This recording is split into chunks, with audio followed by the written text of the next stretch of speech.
Nous, députés provinciaux du Lualaba et membres du FCC, réunis en ce jour pour examiner la situation politique qui prévaut à Kinshasa, prenant à témoin la communauté nationale et internationale et conscients de nos responsabilités, faisons la déclaration suivante.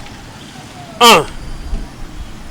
Le peuple lualabais met en garde les acteurs politiques congolais contre le risque que court le pays face à l'arbitraire et aux velléités dictatoriales qui sont étalées au grand jour. 2. Le peuple lualabais refuse de revivre le chaos qu'a connu la RDC à la suite du manque du réalisme politique. Tenez, par 2 fois, le président Kasavubu, sans majorité au Parlement, se permit de limoger le premier ministre Lumumba en 1960, puis Moïse Tshombe en 1965. 3.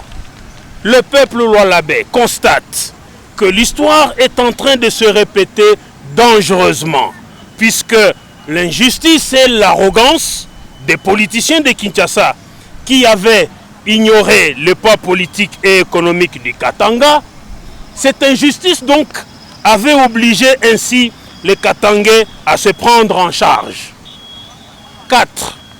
Nous n'acceptons en aucune fois et à n'importe quelle condition toute manœuvre tendant à méconnaître le pouvoir et tendant à méconnaître la majorité que le peuple a conférée au FCC pour proposer de le céder gratuitement à des adversaires politiques qui ont perdu les élections à travers les urnes. Ça, nous refusons, puisqu'il s'agit là d'une indélicatesse et d'une ruse inacceptable qui ne dit pas son nom.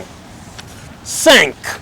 Les Lualabais restent soudés derrière les FCC et son autorité morale, Joseph Kabila Kabange, qui s'est sacrifié pour remettre la RDC et la démocratie sur les rails et dont les efforts portent aujourd'hui des fruits, notamment en permettant la naissance d'une province prospère et éprise de paix qu'est le Lualaba. 6. Nous appelons les uns et les autres au réalisme politique et à l'humilité pour reconnaître à chacun ses qualités et son poids politique. Et surtout, éviter toute frustration dont les conséquences sont très imprévisibles et très incalculables. Plus personne ne va marcher sur les pieds des Lualabais sans être inquiété. C'est enfin, nous condamnons l'arbitraire et nous y résisterons quoi qu'il en coûte.